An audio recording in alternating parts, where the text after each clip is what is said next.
जय माता दी।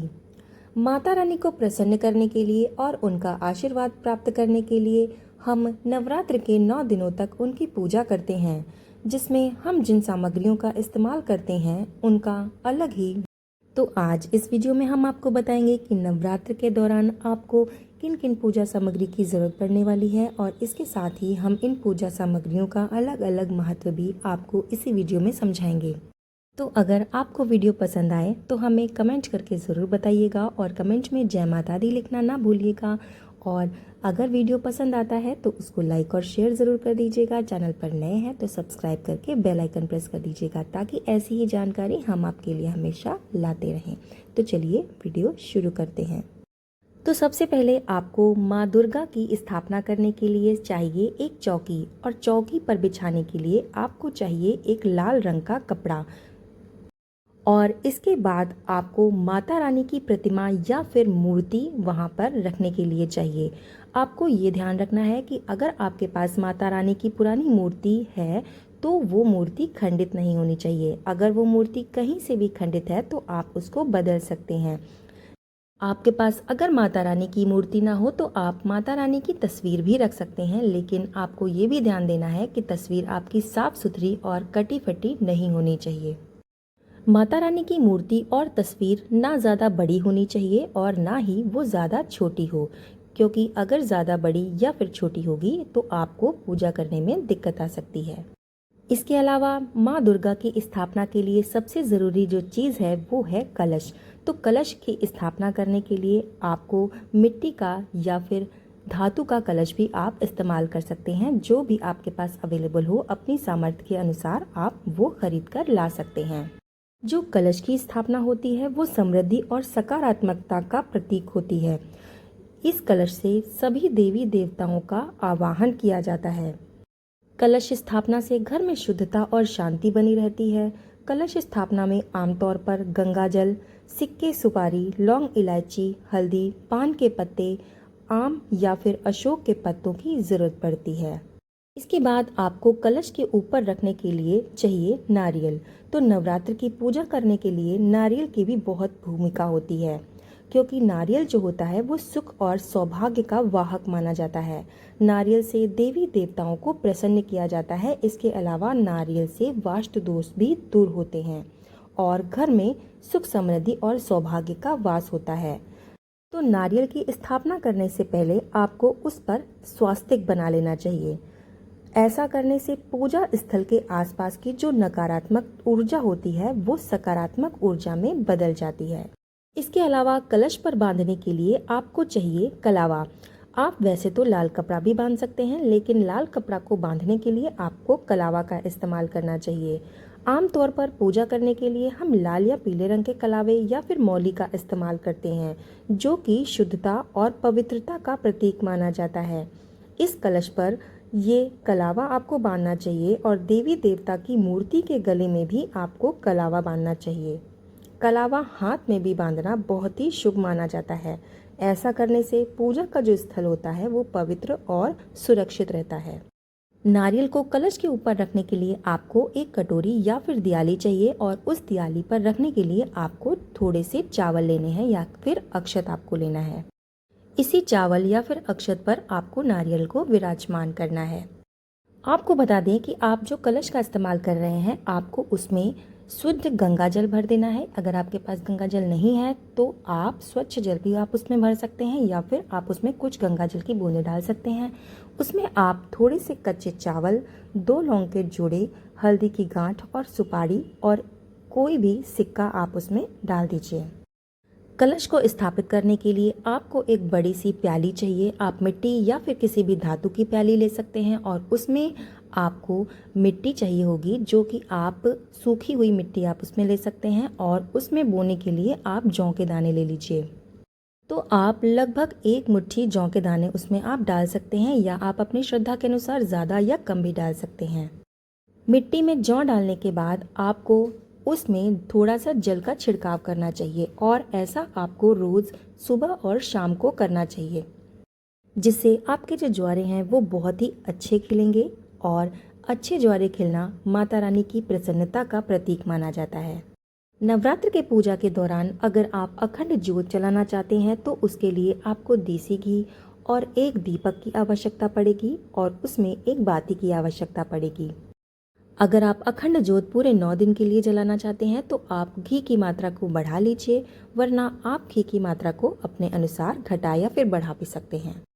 धूप और दीपक जलाना देवी देवताओं के पूजन के लिए बहुत ही जरूरी माना जाता है, क्योंकि ये ज्ञान, प्रकाश और आध्यात्मिकता का प्रतीक होता है। धूप अगरबत्ती जलाने से वातावरण शुद्ध होता है। ऐसा करने से पूरा वातावरण सकारात्मक हो जाता है। आपको अखंड ज्योति और दिए को ढकने के लिए आपको एक ऐसी चीज़ की ज़रूरत पड़ती है जिससे आपका दिया बुझ ना जाए। तो ऐसी आपको बाज़ार में बहुत सारी चीज़ें मिल जाएंगी जो दिए को ढकने के काम आती हैं। तो आप ऐसी चीज़ भी ला सकते हैं जिससे आपका दिया लंबे समय तक नहीं बुझेगा। इसके अलावा माता रानी पर चढ़ाने के लिए आपको रोली की ज़रूरत पड़ेगी, पुष्प की ज़रूरत पड़ेगी, क्योंकि जो पुष्प होता है वो हर देवी देवताओं को प्रिय होता है। और हम इन जब पुष्पों को चढ़ाते हैं तो जो देवी देवताओं होते हैं वो आपसे प्रसन्न हो जाते हैं। ये जो पुष्प हैं वो सुंदरता और सौभाग्य का प्रतीक माने जाते हैं। माता रानी को प्रसन्न करने के लिए आपको नवरात्र पूजन में लाल रंग के पुष्प का इस्तेमाल करना चाहिए। लेकिन अगर आपकी कोशिश करने पर भी लाल रंग का पुष्प आपको नहीं मिल रहा है तो उस जगह पर आप पीले रंग के पुष्प का भी इस्तेमाल कर सकते हैं। इसके अलावा आपको हवन सामग्री की जरूरत होगी, क्योंकि हवन सामग्री के माध्यम से वातावरण का शुद्धिकरण होता है। ऐसे में नकारात्मक शक्तियां दूर हो जाती हैं और देवी देवताओं का आह्वान किया जाता है। हवन सामग्री के रूप में हम आम की लकड़ी, कपूर, गाय का घी, गूगल, चंदन, सूखा नारियल आदि प्रयोग में ला सकते हैं। देवी पर भोग लगाने के लिए आपको चाहिए मौसमी फल या फिर मिठाई, या फिर आप पंचमेवा भी भोग में लगा सकते हैं, या लौंग बतासे भी आप भोग में चढ़ा सकते हैं। जो भी आपकी सामर्थ्य है उस सामर्थ्य के अनुसार आप देवी जी पर भोग लगा सकते हैं। देवी जी को उड़ाने के लिए आपको लाल चुनरी की जरूरत है और इसके अलावा देवी जी के लिए आपको एक फूलों की हार या फिर आप मखाने की हार भी देवी जी पर अर्पित कर सकते हैं। आप चाहें तो फूलों और मेवे के हार घर में भी बना सकते हैं, या फिर मार्केट में भी आजकल इस तरीके के हार अवेलेबल होते हैं, तो आप बाजार से भी ये ला सकते हैं। इससे माता रानी बहुत प्रसन्न होती हैं और अपना आशीर्वाद आपको प्रदान करती हैं। इसके अलावा अगर आप नवरात्रि में दुर्गा सप्तशती का पाठ करते हैं तो आपको दुर्गा सप्तशती की पुस्तक की ज़रूरत पड़ेगी। आप इसको ऑनलाइन या फिर ऑफलाइन परचेज कर सकते हैं। ये आपको बाज़ार में भी मिल जाएगी। अगर आप बाज़ार से नहीं तो आप इसको ऑनलाइन भी मंगा सकते हैं। नवरात्र में 9 दिनों तक सुने जाने वाली दुर्गा सप्तशती की कथाएं और माता रानी की कथाएं हमारे चैनल पर अपलोड की जाएंगी, तो आप चाहें तो वहां से भी आप सुन सकते हैं। तो अगर आपके पास पुस्तक नहीं अवेलेबल है तो आप हमारी कथाएं सुनकर भी माता रानी को प्रसन्न कर सकते हैं। नवरात्र में माँ दुर्गा को अर्पित करने के लिए आपको 16 श्रृंगार के सामान की आवश्यकता पड़ सकती है। इसमें कंघा, बिंदी, सिंदूर, मेहंदी आदि सामग्रियां होती हैं। ये आपको बाजार से मिल जाएंगी। इसमें पूरी 16 सामग्रियां आपको उपलब्ध होंगी। तो ये 16 सामग्रियों का सामान अर्पित करने से सुख और सौभाग्य में वृद्धि होती है और माता रानी की कृपा से आरोग्यता प्राप्त होती है। नवरात्र की पूजा करने के लिए आपको श्री यंत्र या फिर बीसर यंत्र की भी जरूरत पड़ती है, क्योंकि मान्यता है कि नवरात्र में माता दुर्गा की मूर्ति या फिर तस्वीर के बाद दुर्गा बीसा यंत्र रखने से धन वैभव की प्राप्ति होती है और इसके साथ ही ये यंत्र रक्षा कवच के तौर पर काम करता है, जो आने वाली सभी परेशानियों को दूर करता है। तो यदि आप इस यंत्र को रखना चाहते हैं तो आप रख सकते हैं, लेकिन अगर आपके पास ये उपलब्ध नहीं है तो आप इसको नहीं भी रख सकते हैं। इसके अलावा माँ दुर्गा को ध्वजा और पताका अर्पित करनी चाहिए। ये नवरात्र में करना सबसे उत्तम माना जाता है।